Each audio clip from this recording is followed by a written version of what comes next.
Hey guys, Dave from CrossFit Redux. In this video, you're going to learn some key points to improving your kipping pull-up, or if you're new to CrossFit, kind of getting the cadence of how a kipping pull-up should work. We make it bounce.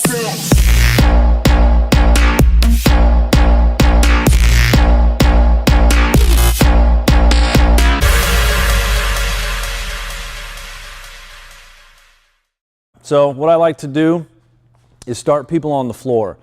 We use a PVC pipe because it's just going to mimic your hand position on the bar. So shoulder width position whenever you're doing pull-ups. So I have Adam get on the floor. He's going to lay down flat. PVC pipe's going to be over his head. So basically he's laying down just like he'd be hanging from the bar. Okay, then what I'm going to tell him to do is create a hollow body position. So feet are together, his toes are going to point, he's going to flex his quads, and he's going to bring his upper back off the ground and hold this tight hollow body position. So again, the hollow body position is the most neutral position you can put yourself into. This is the start of getting yourself going in a kipping pull-up, okay? So once you find that position there, everything gets locked into place, your shoulder becomes a little bit more stable. You don't want to just hop up on the bar and start swinging wildly, okay? The next position he's going to do is the Superman position, which is the arc position. So he just gets on his stomach. Again, PVC pipe is out in front, shoulder width. And then from here, I'm going to have him squeeze his glutes, tighten up his low back, bring his chest off the ground, and bring his feet off the ground. And there's your arc right there, okay? Head is always going to stay neutral as you can with the spine. So these are the two positions. And you notice, he's not going very far. Now, if he was to come up and bend the knee, okay, now you're basically increasing a range of motion, but you're doing it in a broken position.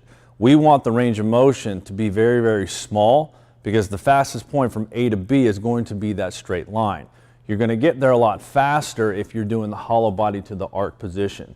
Whereas if you're breaking at the knee joint, breaking at the ankle, the ankle joint, you're going to create a lot of extra movement. And that's where people can kind of get into trouble with that pendulum swing. We're trying to avoid that, okay? All right, so now, PVC pipe down. I'm gonna have Adam jump up onto the bar.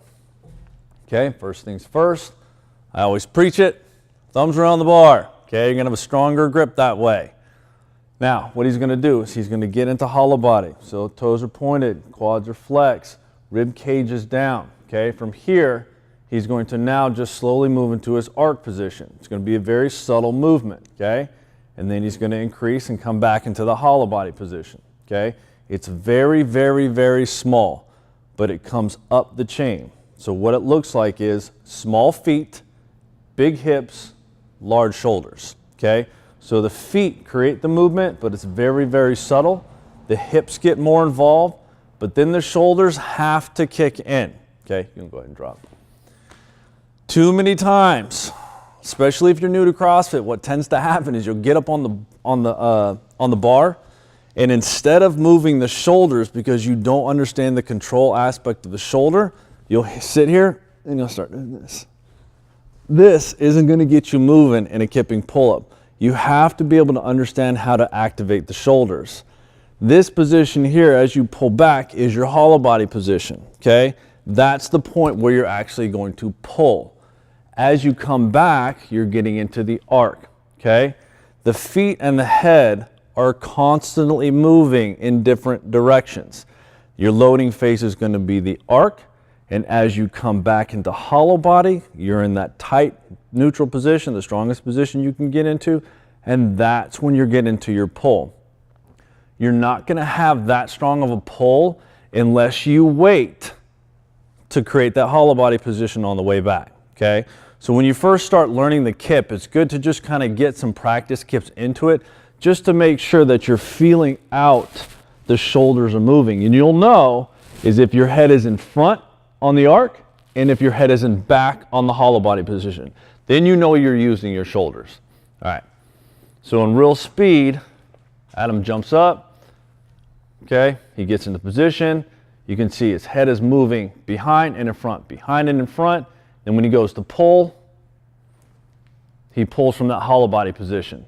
Now the next thing is if you have the strength to pull, once you hit that top position, you're in that hollow body position at the top. So as you pull, your feet come up with you. You're still in hollow body, but you now have to launch yourself back in the range of motion that you just came up with. So now you push off as your feet swing back underneath, head tracks back, you're in your arc, and now you're back to that loading phase. One more time. Tight kip, pull. Pushes off, pull. He's just pretty badass. Might as well just do some chest to bar pull-ups. But it's gonna allow you to pull a lot more consistently. But the biggest thing that I see wrong with kipping pull-ups, one is not understanding how to do a proper pull-up in general. So if you're new to CrossFit, you need to find somebody that can teach you how to properly load in the shoulder joint. But the other one is breaking at the knees. Is it bad? Not necessarily, but you're dumping so much power, and unfortunately that pendulum swing takes over.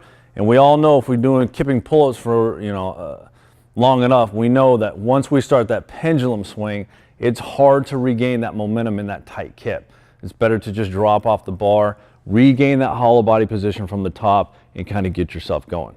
But the key fact is going to be two positions, hollow body and arc. And then when you start your kip, small feet, big hips, but large shoulders. This is an upper body movement, not a lower body movement. All right, you guys, give it a shot. Let me know what you think.